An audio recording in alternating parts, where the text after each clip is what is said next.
That Indiana quarterback, Heisman Trophy winner, national champion, Fernando Mendoza will be the #1 overall pick. The spot currently belongs to the Las Vegas Raiders, but our own Chris Canty thinks the Raiders should consider trading that pick to the Jets. Listen to this. If we're being honest, more quarterbacks are ruined than made. Are the Raiders in a position where they can support a young franchise quarterback and not let him get the career knocked out of him? Do you feel that confident about that offensive line? Do you feel that confident about the infrastructure within the organization? I'm just putting it out there. At some point, it gets to be too good of an offer to pass up on. And I'm just pointing out the fact that if the Jets are insistent on getting a quarterback in this draft, they have all the ammunition they would ever need. They could offer a lot of first-round draft picks. And at some point, whether it's 3 first-rounders, 4 first-rounders, 5 first-rounders over the next 3 or 4 years, at some point, the Raiders have to say yes. All right, Canty, 5 first-rounders. There might be something in his orange juice in the morning. That's a little aggressive. Nonetheless, Peter Schrager and Jason McCourty are here with us on First Take. Should the Jets trade up to go to that #1 overall pick? Oh, Stephen A., yes, hello. No. I was just going to interject, Shay, before you asked the question, because I must say, as exceptional of a host as you are, I'm very, very disappointed at the analogy that you just used. That 5 picks is a bit much. You're talking to a Knicks fan. Yeah. Watch this team do that for Mikal Bridges. Thank you very much for reminding and not remembering the common denominator there. That hurts, Jay. That hurts. Sorry. You're right. I should have remembered that. But why would we allow 2 New York teams to do such a travesty, such a thing? I thought Stephen A. was interrupting to say how good I looked. I thought he was too. I thought he was going to interrupt. You know what?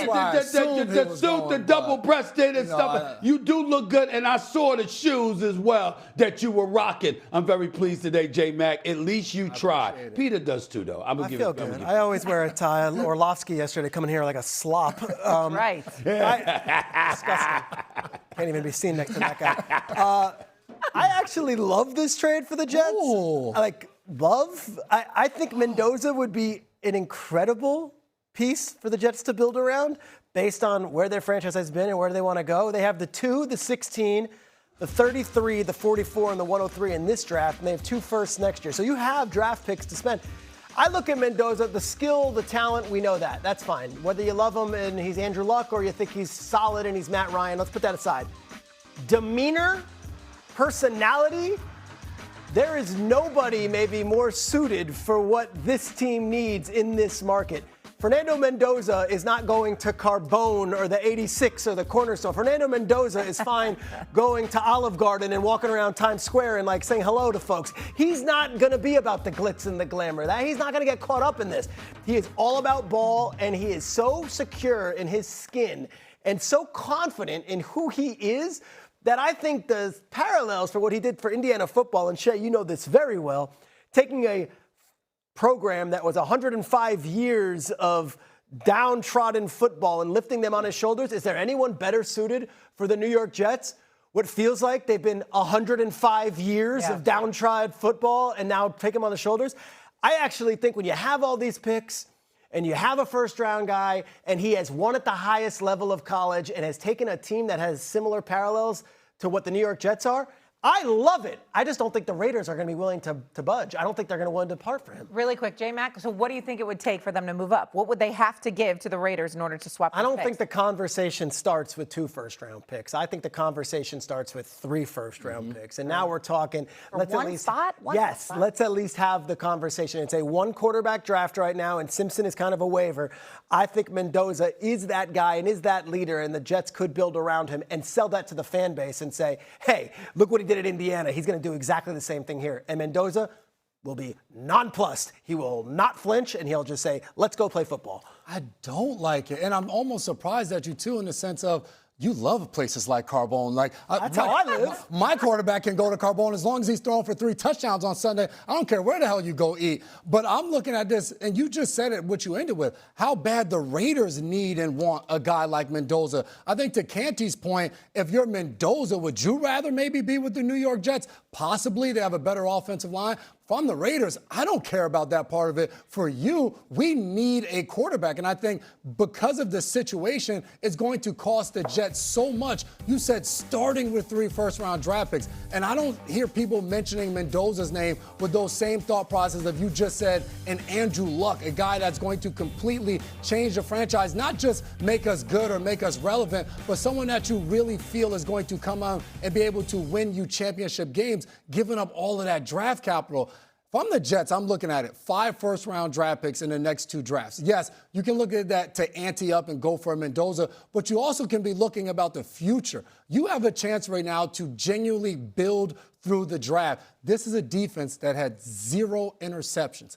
Go out and at number 2, get you an impact player, whether it's the offense or defensive side of the ball, someone that can change the franchise with their play on the field and continue to build. With this many first-round draft picks, you can have a hell of a team. And a quarterback may be in free agency, maybe in next year's draft, the year after that, but they're not one quarterback away. So giving up all of those picks to get Mendoza and still potentially be in the same spot next year without the same amount of draft picks, to me, just doesn't make sense. I know, but they don't have a quarterback. Like, the Raiders at least could maybe put Geno Smith in there and then build around him for a year to get where they want to go. But, like, the Jets have no one. They're always the bridesmaid with these drafts. They had to wait for Trevor Lawrence, and then they get Zach Wilson. They had the number 3 pick when Baker went 1. They got Darnold. We know what happens there. To me, you have all this capital. You don't do that and say, let's find interceptions. You do that and you say, let's find a quarterback. And if you think Mendoza's the guy, make a call. Before I say goes, but the quarterback spot, we're getting ready to have quarterbacks being released, and there's going to be a market where there are some veteran quarterbacks that are going to be available. So on a team where you're just trying to get better talent around, you can have a bridge guy to be that quarterback. Stephen A? Well, first of all, I totally agree with J. Mack on this, Peter and Shay. That's number 1. Number 2, there are a multitude of reasons why. Number 1, obviously, if you're the New York Jets, what the hell do you have? You know what? You're straight garbage. You're hot garbage. That's the bottom line right there. You know what I'm saying? The Jets are equivalent of cheese and meat stuck in a suitcase. You understand? The 90-degree weather, the stench that emanates from that franchise is that damn bad. Is that damn bad that there's no reason that as much as they need a quarterback and as important as the quarterback position is, they have just shown a propensity throughout their history to be so anemic, so awful, such purgatory that you know what? There's no reason to have any faith. As a matter of fact, we should be thinking about Fernando Mendoza, who seems to be a good kid, a God-fearing kid, principled, disciplined, does all the right things. And we need to be asking ourselves, why should we even be having this discussion? Why should we subject him to that kind of imminent misery? Because that's what the hell we're looking at from the New York Jets. Let me remind people, and I hope Garrett Wilson is listening, because evidently he was a bit sensitive a few months ago when I was talking about the Jets organization. He didn't realize I was trying to look out for him. I was trying to tell him, you need to get the hell up out of there, while people will still remember that you're a damn football player, because the way the Jets are looking right now, we have no reason to believe. My man RC, Ryan Clark, comes on the air and raves about the man and the leader that Aaron Glenn is. Well, guess what? Let me tell you something right now. If you are that dude, I hope you end up losing that job so you could go someplace and it doesn't ruin your football career as a coach, because the stench of the Jets organization is that horrific that guess what? All bets are off. The hell with them getting a quarterback that's going to throw the ball to who? A quarterback that's going to hand the ball off to who? A quarterback that's going to be blocked by whom? You know, these are all the questions that you can ask. And where would I get that from? Well, allow me to count the ways. The New York Jets last season became the first team in NFL history to lose 5 consecutive games by 23 or more points at any point in this season. Point number 1, they've got the longest drought in the National Football League. They haven't been to the postseason since 2010. That's point number 2. They haven't won a division title in 24 years, since 2002 when Herm Edwards was called. You play to win the game. Evidently not when you're a New York Jet. That's point number 3. Point number 4, 10 consecutive losing seasons.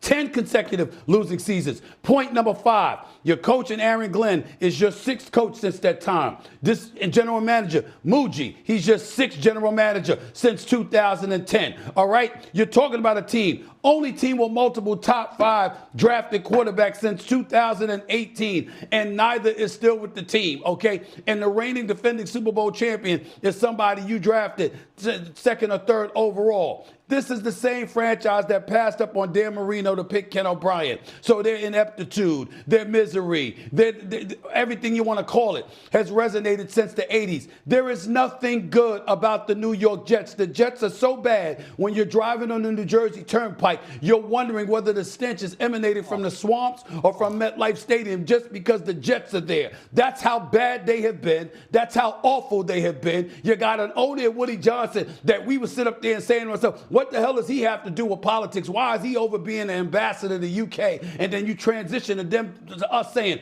why don't you go back to the UK? Because you're not welcomed here in New Jersey. Everything about the New York Jets are bad right now. Why would we wish that on Fernando Mendoza? At least he has Tom Brady to lean on. At least he has a 7-time champion that he can talk to anytime he wants to, that he'll have on speed dial, that'll be in his presence, tutoring and guiding and giving them counsel. And at least he'll be in Las Vegas because there's not a stench out there. And that's Sin City, where there's a whole bunch of sinning going on, and they still don't stink as much as the stench coming from MetLife Stadium whenever the Jets are in the vicinity. That's how bad they are. We shouldn't wish the Jets on anybody right now. Not Coach Glenn, not General Manager Muji, certainly not Garrett Wilson, not a plethora of players that they have there. I said a black cat is running around the Dallas Cowboys franchise. They've got nothing on the New York Jets. It's horrible. And oh, by the way, that black cat that we saw running around that franchise, that was at MetLife Stadium. It was. Even when the Cowboys were playing, it was at MetLife Stadium we saw the black cat. We didn't see it at AT&T Stadium in Arlington. We saw it at MetLife Stadium. No doubt, probably snuck out of the Jets locker room. That's how bad they are. Don't wish that on anybody. Jets. Let's go, Jets. Let's go. Don't do that. Don't do that. I tend to agree with you, Schrager, and then Stephen A. made quite the compelling argument against it, and I was like, oh, my goodness, I don't want this for my quarterback, for my Fernando Mendoza. I don't want this for him. But they do have an offensive line. At least they have an offensive line. They're going to play that on the Jumbotron in MetLife Week 1. That was something. Wonderful. I don't even know how to follow that up. All right, coming up after the break, you don't want to miss Stephen A.'s answer to whether the Knicks are